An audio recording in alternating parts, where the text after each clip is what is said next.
Vipi kama ungepewa nafasi ya kuwa tajiri kwa usiku mmoja tu? Utajiri kutoka katika kisima cha kivuli cha giza katika msitu wa Ruhanga. Kijana aliyeshindwa kulipa gharama za utajiri huo na kukubali kurudi katika umaskini. Kwa nini? Tafadhali niachieni mama yangu. Inatosha. Baada ya kugundua siri kuwa kuna siri moja, kila utajiri una gharama yake. Na wakati mwingine, gharama hiyo ni maisha yako mwenyewe. Haiwezekani. Siwezi kuendelea. Inatosha. Kivuli cha utajiri. Asubuhi tulivu, yenye mawingu na ubaridi kwa mbali. Katika mji uitwao Kibale, mji maarufu kwa biashara, kulikuwa na kijana mmoja aitwaye Baraka, aliyeishi pembezoni mwa mji huo uliojaa harakati za biashara. Mji uliokuwa na watu wengi na kila mtu akiwa na harakati zake. Baraka alihitimu chuo cha uhasibu, ambapo aliamini kuwa baada ya kuhitimu, pengine anaweza kupata ajira mjini. Hivyo alimuaga mama yake, aliyekuwa anampenda sana, ambaye alikuwa akimwahidi kila siku kuwa baada ya mama yake kumsomesha kwa dhiki na tabu, baada ya kupata ajira, basi angemtunza mama yake na kumpa maisha ya fahari. Mama yake alikuwa wa kutabasamu tu. Basi siku hii Baraka alikuwa macho tangu usiku wa manane, akiwa ametoa macho, mwenye mawazo yenye ndoto nyingi ambazo hatimaye ni kama zinapotea kabisa kwa sababu ya kukoswa ajira, hata baada ya kuhitimu chuo na kuzunguka kila mahali kutafuta kazi. Baraka aliishi kwenye chumba kidogo ambapo alikaribishwa na rafiki yake ambaye alikuwa akifanya kazi kwenye viwanda vya samaki. Baraka aliamka asubuhi na kuingia mtaani na kuuza sabuni alizokuwa akitengeneza mwenyewe. Alizunguka sana mtaani mpaka mchana wa jua la utosi. Ghafla lilipita gari alilokuwa akilipenda sana na aliamini kuwa gari la ndoto zake. Aliliangalia sana mpaka lilipoishia, huku akikumbuka daftari lake alimoandika ndoto zake nyingi, ikiwemo gari la kifahari, nyumba nzuri na familia yenye furaha. Ndoto zake zote zilibaki kwenye daftari tu, lakini yeye mwenyewe aliishi maisha ya dhiki. Alikuwa mchapakazi sana, akiamka alfajiri na kurejea jioni akiwa amechoka, lakini mapato yake hayakutosha hata kukidhi mahitaji ya kila siku. Kila alipopita mitaani, macho yake yalivutiwa na magari ya kifahari, nyumba kubwa na watu waliovaa mavazi ya thamani. Alitamani maisha hayo, lakini hakujua aanzie wapi. Jioni hiyo, alirejelea nyumbani akiwa hoi, amechoka sana. Alipofika nyumbani, alikuta bado rafiki yake hajarudi. Hivyo, aliamua kumpigia simu. Na alipopokea simu, haikuwa kawaida. Rafiki yake alikuwa mnyonge sana. Akamwambia tu, "Niko mbali, wewe andaa chakula chako tu, nitarudi." Na akakata simu. Jambo ambalo lilimpa Baraka wasiwasi. Basi, aliamua kwenda kwenye mgahawa uliokuwa karibu na kuomba kwa sauti ya upole kabisa, "Samahani mama, naomba unipimie kapeti la 500. Basi, mama akacheka akisema, "Baraka mwanangu, wewe ni wa ukoko tu miaka yote. Subiria wali uishe, maana bado wali mwingi." Basi, aliamua kukaa na kusubiri wali upungue ili apimiwe ukoko. Baada ya muda sana, alifanikiwa kupata ukoko na kurudi nyumbani. Alimkuta tayari rafiki yake akiwa amejilaza kwenye kitanda kama mtu aliyemsubiri kwa hamu sana. Rafiki yake alimwamuru akae ili waongee, Basi alikaa na maongezi yao yalianza. Rafiki yake alianza kwa kumwambia, samahani Baraka, kama unavyojua umeishi karibia mwaka sasa hapa, lakini sioni hata dalili ya wewe kuhamia kwako. Mimi nilikuwa na kuomba, hakikisha unahama kufikia mwezi huu mwishoni, maana mimi nataka kuoa rafiki yangu. Rafiki yake hakutaka hata kusikiliza maneno au majibu ya Baraka, bali aliamka na kwenda kulala. Baraka alibaki amekaa kwenye kochi, akiwaza aanzie wapi, akiangalia hana kila kitu cha kuanzia. Asubuhi ilimkuta akiwa amesinzia amekaa kwenye kochi, mwenye mawazo na huzuni sana. Na alikuta tayari rafiki yake ameondoka kazini. Yeye pia alishika sabuni zake na kuingia mtaani. Ilipofika jioni, akiwa amechoka na hofu ya kurudi nyumbani, akasogea na kukaa chini ya mti. Akiwa ameketi chini ya mti karibu na soko, alikutana na mzee mmoja wa ajabu. Mzee huyo alikuwa na macho yaliyong'aa kwa namna ya kutisha, kana kwamba alijua siri zote za ulimwengu. Mzee alikuwa amevaa nguo za kuchakaa, ameshika fimbo na akiwa peku. Mzee yule alionekana kutembea kumwelekea Baraka. Baraka ilibidi amwangalie kwa makini zaidi. Alimsogelea Baraka na kumshika begani, kisha akamsalimia kwa kusema, habari yako kijana. Kwa sababu hakuwa anamjua yule mzee na alikuwa mgeni machoni pake, alimjibu mzee huku akitikisa kichwa chake kwa ishara ya kukubali. Kisha yule mzee akakaa chini ya mti alipokuwa amekaa Baraka na kumuuliza, kwa nini una huzuni kijana? Baraka akavuta pumzi ndefu, kisha akajibu, nimechoka tu mzee. Yule mzee akacheka kwa sauti kali sana, kisha akamsogelea karibu na kumwambia kwa sauti ya upole, ninaona sura yako imekata tamaa sana. Umechoka na unakatishwa tamaa na maisha yako ya dhiki. Baraka akawa anasogea nyuma hatua kadhaa ili kuepuka harufu kali aliyokuwa nayo yule mzee, huku akimjibu, kawaida tu mzee, nishazoea. Yule mzee akamuuliza Baraka tena huku akiendelea kumsogelea, je, una ndoto za kuwa tajiri? Baraka akajibu haraka haraka, ndiyo, kwani kuna mtu anayechukia utajiri? Mzee, nataka kuwa tajiri.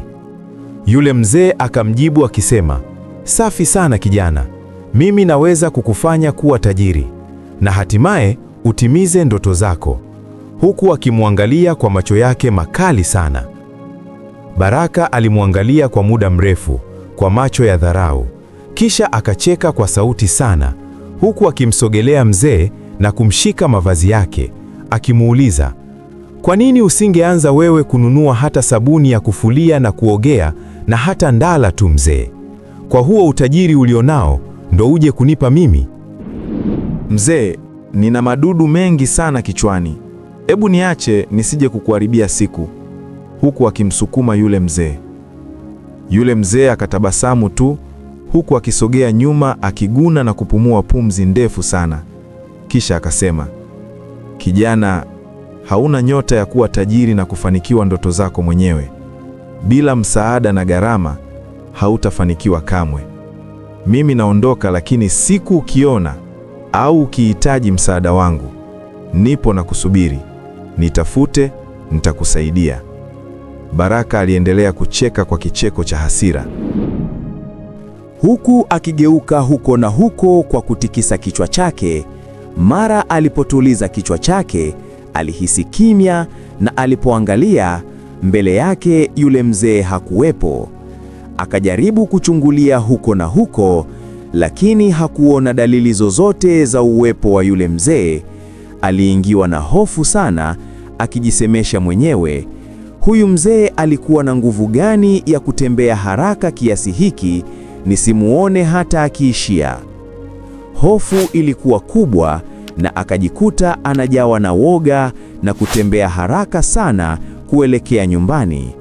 Alitembea haraka haraka kuelekea nyumbani akiwa amejawa na hofu sana. Na alipofika nyumbani, alikuta tayari rafiki yake yumo ndani, amefunga mlango kwa ndani. Alisimama kwa muda kidogo pale nje akihofu kugonga mlango. Lakini giza lilipozidi kuwa zito, hofu ilimjaa na kuamua kugonga mlango. Alipofunguliwa mlango, alishangaa sana na kutoa macho kama panya aliyebanwa na mlango. Aliyekuja kumfungulia alikuwa ni binti mrembo akiwa amevalia nguo fupi na kufunga nywele zake kwa kofia ya kulalia. Alitaka kushindwa kuingia ndani, lakini sauti ya kiume ilimuita. Alikuwa ni rafiki yake, alikuwa amekaa kwenye kochi akimwambia, "Baraka, ingia ufunge mlango, mbu wanaingia."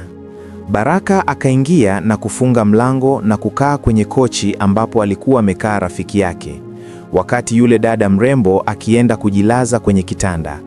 Rafiki yake akavuta pumzi na kumuuliza Baraka, "Vipi?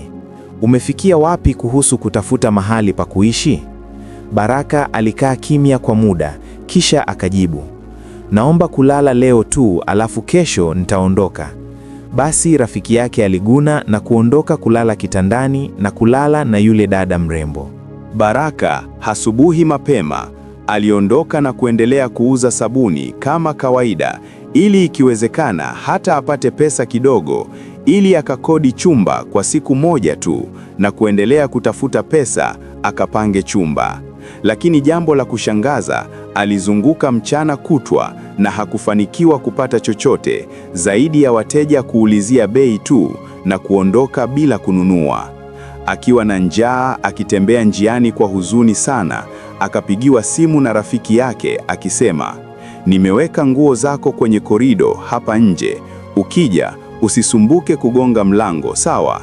Na kabla hajajibu, simu ikakatwa. Baraka aliishiwa nguvu kabisa, akajikuta anamkumbuka yule mzee wa jana aliyesema huwezi kumiliki utajiri peke yako bila gharama na kushikwa mkono.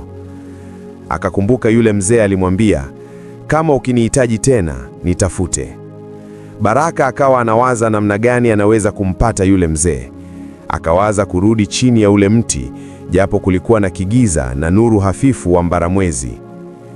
Akawa amerudi na kuanza kuongea peke yake akisema kwa sauti, "Wewe mzee, uko wapi? Si ulisema unaweza kunipa utajiri? Haya, niko hapa, njoo." Huku akiangaza macho huko na huko na kuuzunguka ule mti. Ghafla akasikia kicheko kikali sana akisema, "Oh, Baraka, umerudi." Baraka alianguka chini kwa hofu baada ya kumuona yule mzee akiwa anatembea taratibu akimwelekea. Mzee alipomkaribia alimwambia, "Usiogope kijana, hebu simama, kuwa mwanaume," huku akicheka na kumshika mkono. Baraka kaamua kumuuliza yule mzee, "Samahani babu, je, unanijua mimi?" Babu akajibu, "Kwa sasa hakuna haja ya kujuana kijana, cha muhimu ni jibu kwanza, uko tayari?" Baraka akajibu kwa sauti, "Ndiyo, niko tayari." Mzee akamwita na kumwambia, "Sikiliza kwa makini kijana, uko tayari kulipia gharama ya huo utajiri?" "Unasema gharama?" Baraka aliuliza, huku akipiga hatua chache nyuma. "Gharama ninamaanisha utayari. Hiyo ndiyo gharama kubwa sana." Yule mzee alimjibu. Baraka akajibu pia, "Si nimeisha kuambia kuwa niko tayari, au kuna utayari gani tena tofauti na huo mzee?" Basi mzee alimwambia, "Subiri ufike usiku wa manane, alafu utakwenda kwenye msitu ambako kuna kisima kiitwacho kisima cha kivuli. Fika pale, kaa hapo na utanawa uso wako mara 7, alafu utasema maneno haya: niko hapa kutii maelekezo yenu, wazee watukufu." na ikiwa watakukubali, watakupa maelekezo.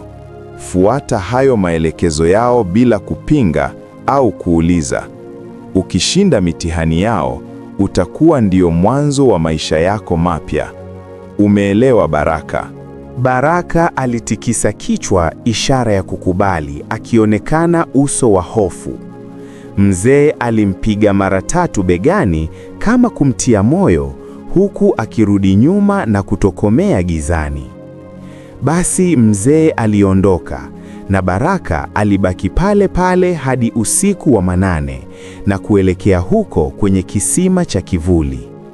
Bahati nzuri alipajua vizuri sana, maana walikuwa wakienda huko kwa ajili ya kuchanja kuni za kuwauzia mama ntilie mtaani. Moyo wa Baraka ulikuwa na hofu, lakini tamaa ya utajiri ilimzidi nguvu. Akifikiria hana msaada wowote na hana pa kuanzia kwenda kuishi, hilo ndilo lililompa nguvu na ujasiri zaidi. Moyoni alijiambia, nina ndoto nyingi sana za kutimiza. Sina mtu wa kuniunga mkono, lazima nifanye hivi. Alipofika, alikuta kisima kimezungukwa na ukimya mzito. Kisima kilionekana kung'aa sana, kana kwamba mwezi wa mbaramwezi ulitokea kwenye kisima, na moshi kama mvuke ulikuwa ukitokea kwenye hicho kisima. Alisogelea kwa hofu taratibu, na kisha akainama na kuawa mara 7 kama alivyoelekezwa na yule mzee, na kusema kwa sauti, niko hapa kufuata maelekezo yenu, wazee. Ghafla, upepo mkali ulivuma na sauti nzito ilisikika kutoka ndani ya kisima. Unataka tukusaidie nini? Baraka alijibu haraka haraka, utajiri. Lakini sauti ya kicheko ilisikika kama ya yule mzee aliyekutana naye kule chini ya mti. Kisha akamuuliza, je, uko tayari kupoteza sehemu ya maisha yako? Baraka akatetemeka, lakini akasema, ndiyo. Sauti ikasema, kuanzia leo utapata fedha nyingi, lakini kila unachopata kuna kitu utapoteza polepole hadi utakapogundua gharama yake. Baraka hakuelewa kikamilifu, lakini ilimbidi akubali kwa sababu yule mzee alimwambia asipinge wala kuuliza swali. Taratibu upepo ulitulia na kile kisima kikarudi katika hali ya kawaida na sauti ilipotea. Baraka alibaki amesimama akisubiri pesa, huku akiuliza kwa sauti, hizo pesa ziko wapi wazee? Lakini ukimya ulitawala. Alibaki pale mpaka alfajiri, saa 11, bila majibu yoyote. Aliamua kuondoka na akaenda kwa rafiki yake na kuchukua nguo zake pale koridoni na kwenda sokoni na kuanza kuuza sabuni kama kawaida yake. Jambo la kushangaza, awamu hii tofauti na siku zake zote za maisha yake, ni kwamba sabuni zake zilishambuliwa na wateja na kuisha haraka sana ndani ya lisaa tu. Akashangaa sana. Wazo likamjia aende akalangue sabuni za wenzake ambao walikuwa wanalalamika hali ni ngumu kwao, biashara haziendi, na akaamua kupandisha bei mara 2.5. Akaenda uziuzia mjini. Watu pia walizigombania, zote zikaisha kwa muda mfupi sana. Alishangaa zaidi alipoona ana faida kubwa kuliko matarajio yake kwa muda mfupi sana. Ndipo alipogundua kuwa tayari maisha yake imebadilika.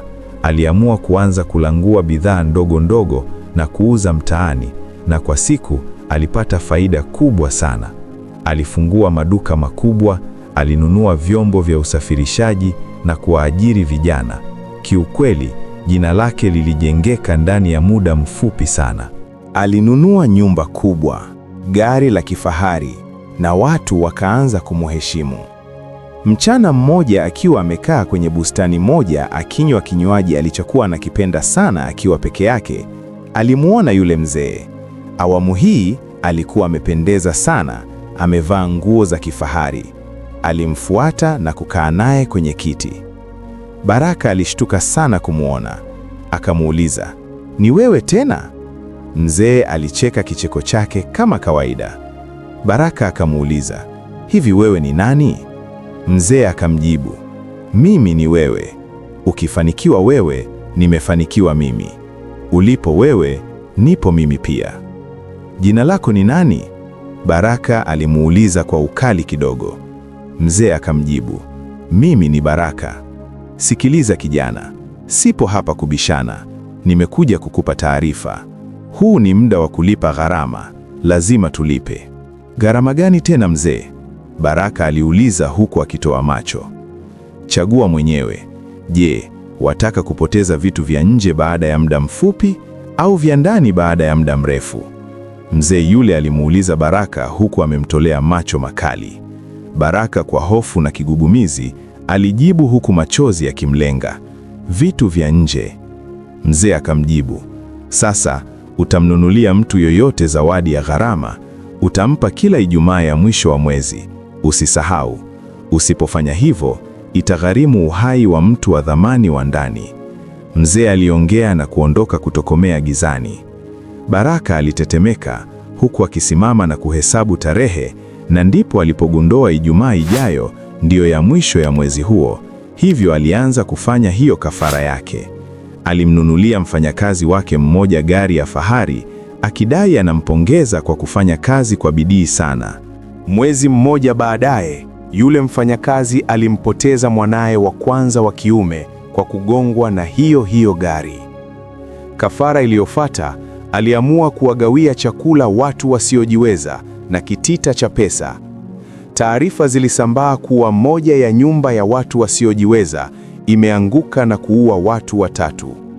Muda ulivyoenda, ndipo watu walivyomwogopa kupokea zawadi zake. Yeye pia aliumia moyo wake baada ya kugundua kuwa anahusika na vifo vya watu wengi kwa muda mfupi. Rafiki zake wa zamani walianza kumkwepa. Alijikuta hana furaha hata akiwa na kila kitu. Hivyo alifululiza Ijumaa 2 za mwisho wa mwezi bila kutoa kafara. Akiwa amekaa ofisini kwake, alipokea taarifa kuwa mama yake ameanguka chooni ghafla nyumbani kwake. Alikuja kumtembelea. Baraka aliumia sana. Alianza kujiuliza, kwa nini kila ninapofanikiwa napoteza kitu cha muhimu? Akiwa amechanganyikiwa, alirudi kwenye kile kisima. Niambie ukweli, alipaza sauti. Sauti ile ile ikajibu, utajiri wako unalishwa na kile unachokipoteza: furaha, upendo na watu unaowajali. Hiyo ndiyo gharama. Baraka alishtuka sana. Naweza kuacha hii? Aliuliza kwa sauti ya kuomba. Ndiyo, lakini utapoteza kila kitu ulichonacho sasa. Alikaa kimya kwa muda mrefu. Akatafakari nyumba yake, gari lake, pesa zake, na pia kumbukumbu za mama yake, rafiki zake, na maisha yake ya zamani yenye amani. Hatimaye alisema, nataka maisha yangu ya zamani. Hata kama ni maskini, na muhitaji mama yangu aliyenilea kwenye dhiki bila kunitoa kafara. Mimi siwezi kumlipa kwa ubaya. Siwezi. Baraka akiongea kwa uchungu huku akilia na kugaragara chini. Niachieni mama yangu tafadhali. Ile sauti ilipotea na kisima kilitulia kama kawaida. Asubuhi iliyofuata, Baraka alirudi nyumbani na alikuta mama yake anaendelea vizuri. Alitokwa na machozi ya furaha. Baraka alitabasamu, lakini safari hii alielewa kitu ambacho hakuwahi kukijua. Utajiri wa kweli si pesa, ni watu, amani ya moyo na maisha yenye maana. Taratibu mali zake zilipotea kabisa. Alibakiwa na kigari kibofu, hata ile nyumba yake aliamua kuuza. Na baada ya kuishiwa mtaji kabisa, aliamua kuuza na hata kile kigari kibovu. Lakini bado pesa yake ilikuwa ikipotea kama upepo, asijue hata zinapopitia. Maisha ya mahangaiko yalianza tena. Aliamua kurudi kijijini na mama yake na kuendelea na maisha ya kilimo na ufugaji. Kuanzia siku hiyo, Baraka aliendelea kufanya kazi kwa bidii, lakini hakutamani tena utajiri wa haraka. Aliishi maisha ya kawaida, lakini yenye furaha kubwa kuliko ile aliyowahi kuwa nayo. na kila alipokaa peke yake alikumbuka maneno yale. Kila utajiri una gharama yake. Chagua kwa hekima. Baraka alibaki na msemo ambao alipenda kuwaambia watu mara kwa mara: huruma na utajiri viko mbali kama mbingu na ardhi. Ikiwa utasubscribe, ukilike na kukomenti, bila shaka utapata hadithi nzuri nyingine kama hii. Asante kwa kusikiliza hadithi nzuri kama hii.